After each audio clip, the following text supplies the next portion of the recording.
जी नहीं, मैं जो है अपने घर पे था, अपने लखनऊ में जो मेरा आवास है वहीं पे था जी। तो फिर ये कहा जा रहा है, क्या हुआ आपका इस्तीफा जो आपने इस्तीफा दिया था उसको? मैंने अपने त्यागपत्र को वापस ले लिया है। क्या कोई दबाव था? कोई दबाव नहीं है, सहर्ष बिना किसी दबाव के मैंने अपने इस्तीफा वापस लिया है। तो क्या शासन ने आपका इस्तीफा मंजूर नहीं किया?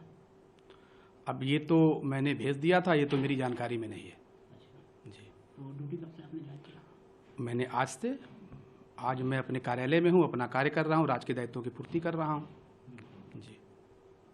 ये आपके भाई साहब जो आरोप लगाए थे आप पर कि इस तरह का विकलांगता सर्टिफिकेट है और ये गलत सर्टिफिकेट में नौकरी कर रहे हैं। जी, पहले मैं अपने भाई साहब के बारे में कुछ बता दूं। मेरे भाई साहब मुख्तार अंसारी जो मऊ में गैंग है उसके सक्रिय सदस्य हैं और उसके आर्थिक सलाहकार रहे हैं। उनके ऊपर तमाम आपराधिक मुकदमे दर्ज हैं। सबसे पहले 2006 में उनके ऊपर फर्जी खतौनी बनाकर सरकारी धन के गबन का आरोप लगा। उसके बाद उनके ऊपर थाना सराय लखनसी जनपद मऊ में एक एफआईआर दर्ज हुई और जब चार्जशीट थाने से कोर्ट में आई तो उन्होंने कोर्ट से उस पत्रावली को गायब कर दिया। एक बार डॉक्टर विश्वजीत सिंह से पूछिए कि उनके उस मुकदमे में पिछली तारीख कब थी और अगली तारीख कब है। उस उक्त के संबंध में जब ये मामला हम लोग के संज्ञान में आया तो हम लोगों ने संयुक्त निर्देशक अभियोजन को एक पत्र लिखा। हम लोगों ने जो है माननीय मुख्य जिलाधिकारी को संज्ञान में लाया। उसके बाद माननीय सीजेएम महोदय के संज्ञान में पत्र गया और उसकी जांच चल रही है। सबसे पहले न्यायालय से पत्रावली जो गायब की गई उस पर अविलंब एफआईआर दर्ज हो, क्योंकि वो एक आपराधिक व्यक्ति है। दूसरा, उस व्यक्ति ने अपने माता पिता को मारा पीटा, जिसके संबंध में थाना सराय लखनसी में एफआईआर दर्ज है। विश्वजीत सिंह ने अपने माता पिता को मारा, मेरे माता पिता को मारा पीटा, उसके संबंध में एफआईआर दर्ज है। श्री विश्वजीत सिंह ने जियो जो ब्रांच मैनेजर है उसको जान से मारने की धमकी दी। कोतवाली मऊ में उसके खिलाफ एफआईआर दर्ज है। उन्होंने हमारे माता पिता को इतना प्रताड़ित किया कि हम लोगों को सीनियर सिटीजन एक्ट के तहत हाई कोर्ट से रिलीफ लेना पड़ा। ये देखिए आप, हाई कोर्ट के आदेश हैं। और ये व्यक्ति जो है जबरन वसूली करता है। मुख्तार अंसारी गैंग का व्यक्ति है। मैं तो बहुत छोटा आदमी हूं। इसने जियो इंडस्ट्री, इस देश के सबसे बड़ी जो उद्योगपति हैं, उनके ऊपर आपराधिक मुकदमा दर्ज करने के लिए और जबरन वसूली के लिए एफआईआर दर्ज किया मऊ के कोर्ट में। जो है एफआईआर दर्ज करने की, ताकि कुछ वसूली कर सके, चूंकि ये इस तरह की आदत करता है। इसी तरह इसने जो यमुना एक्सप्रेस वे जो गौर संस ने बनाया है, गौर जी ने, उनके ऊपर भी मऊ में आपराधिक मुकदमा दर्ज कराया कि इन लोगों ने मेरे साथ ये किया वो किया। इसका काम है पैसों के लिए दबाव बनाना और ये एक अपराधी व्यक्ति है, मुख्तार अंसारी गैंग का व्यक्ति है। विगत 5 दिनों में इसके फोन की डिटेल निकलवा ली जाए। जितने भी राष्ट्रद्रोही लोग हैं, जितने भी समाजद्रोही लोग हैं, इसके संपर्क में हैं। अब मैं अपने विकलांगता के संबंध में आपसे बताना चाहूंगा। इसने 2021 में सीएमओ मऊ को एक प्रार्थना पत्र दिया कि प्रशांत कुमार सिंह ने जो प्रमाण पत्र लिया हुआ है वो फर्जी है, क्योंकि इस पे दिन अंकित नहीं है और उस पे डॉक्टरों के हस्ताक्षर नहीं है। जब सीएमओ मऊ ने वो पत्र देखा, चूंकि इसने जो है फोटोकॉपी करा के छद्म जो है कागज बनवाया, एक छद्म प्रमाण पत्र बनवाया और उसके आधार पे एप्लीकेशन दे दिया। जब उस पे एप्लीकेशन उसने दे दिया सीएमओ मऊ को, तो सीएमओ मऊ ने उसके जो फर्जी प्रमाण पत्र उसने बनवाया था, जो छद्म बनवाया था, उसको संज्ञान में नहीं लिया। सीधे सीधे हमको कह दिया कि आइए आप जांच कराइए। जबकि उनको करना चाहिए था कि अपने कार्यालय में देखते कि जो उन्होंने प्रमाण पत्र प्रशांत कुमार सिंह को दिया हुआ है, प्रमाण पत्र संख्या 5327, डेट 27/10/2009, और वो जारी है कि नहीं जारी है। विश्वजीत सिंह का इल्जाम था कि मूल एप्लीकेशन में कि उस पर डॉक्टरों के साइन नहीं है और उस पर दिन अंकित नहीं, डेट अंकित नहीं है। तो सबसे पहले सीएमओ साहब को चाहिए था कि देख लेते। उनके कार्यालय में प्रपत्र थे कि उस पर दिन अंकित है कि नहीं है, डेट अंकित है कि नहीं है और उस पर हस्ताक्षर है कि नहीं है। खैर, इसके बावजूद भी बार बार दबाव मेरे ऊपर आता रहा। मैंने अपने विभाग को अवगत कराया। विभाग को अवगत होने के बाद मुझे निर्देश हुआ कि आप अयोध्या में सीएमओ ऑफिस में उपस्थित होइए और उपस्थित होकर अपनी जांच कराइए। मैं मुख्य चिकित्सा अधिकारी अयोध्या के सामने उपस्थित हुआ।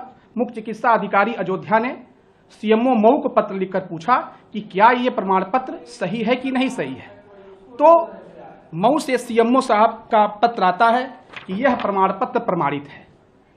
पत्रांक संख्या है 428 दिनांक 12 अप्रैल 2024।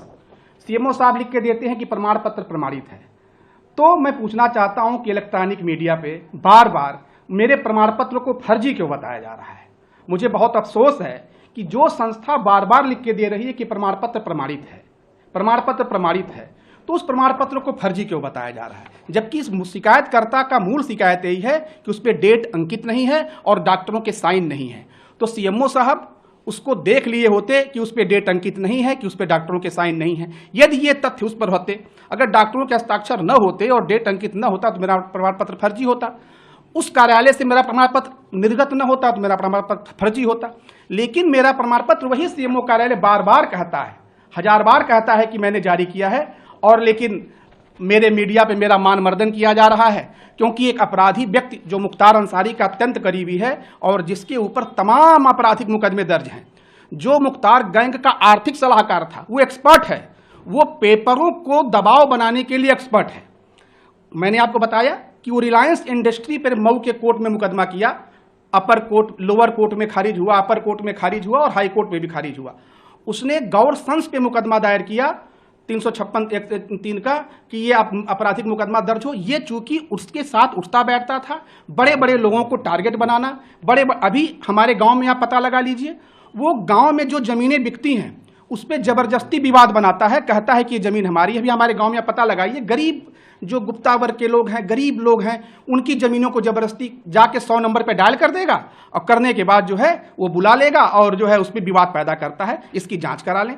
और ये अपराधी व्यक्ति जो कि अपने माता पिता को मारा पीटा है, जिस पे इस पे मुकदमा पंजीकृत है, ये व्यक्ति जो फर्जी खतौनी लगाकर मुख्तार अंसारी और जो है इन लोगों से पैसा लिया हुआ है, जिसका मुकदमा दर्ज है लेकिन पत्रावली न्यायालय से गायब करा दी गई। सबसे पहले न्यायालय इस तथ्य को संज्ञान में ले और अविलंब पत्रावली गायब कराने के जुर्म में उसके ऊपर एक नया मुकदमा दायर करे।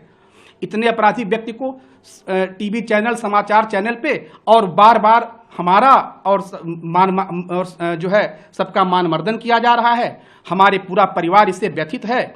और जो संस्था हमें प्रमाण पत्र इशू करती है वो कहती है कि सही है और मीडिया पे कोई और बयान आ जाता है। इस पे मुझे घोर आपत्ति है और इसके मोबाइल का रिकॉर्ड जरूर कराया जाए, क्योंकि इसने जो 5 दिन में जो राष्ट्र विरोधी लोगों से बात किया होगा, तथ्य सब सामने आ जाएगा। दूसरी चीज, मुझे बार बार थ्रेट है, मेरे ऊपर बहुत ज़्यादा दबाव है, मुझे तमाम सोशल मीडिया के माध्यम से मुझे जान से मारने की धमकी भी दी जा रही है। इसको भी संज्ञान में लेना जरूरी है। मेरा जीवन भी संकट में है, क्योंकि मुख्तार अंसारी जैसे व्यक्ति, मुख्तार अंसारी के गैंग में रहने वाला यह अपराधी व्यक्ति जो बार बार हमें परेशान कर रहा है और ये राष्ट्र और समाज का विद्रोही है, राष्ट्र और समाज का द्रोही है। क्या आपसे क्या चाहता है वो, कुछ डिमांड वगैरह? हाँ, उसकी आदत है कि वो पहले वो समाज में दबाव बनाता था।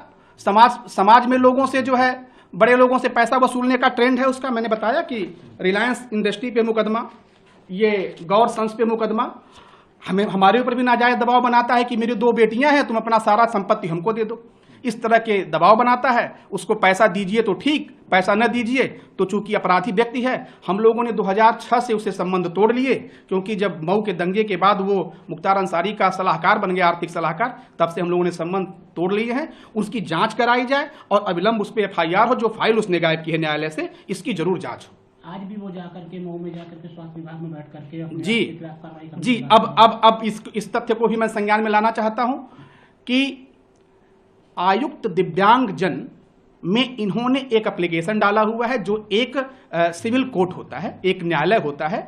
मामला न्यायालय में लंबित है और मामला जब न्यायालय में लंबित है, ऐसे क्रम में आज मुझे अभी 2 घंटे पहले एक मैसेज आता है कि आप 2 बजे आजमगढ़ उपस्थित हो जाइए। तो मैंने जो है बताया उनको कि मैं तो आ नहीं सकता और मामला जो है आयुक्त दिव्यांग जन के न्यायालय में है। तो कोई भी चीज़ जब कोर्ट में प्रोसीजर में है तो उसको मुझे कहना उस पर जो है नाकाफी होगा, मुझे उस पर बोलना उचित नहीं है।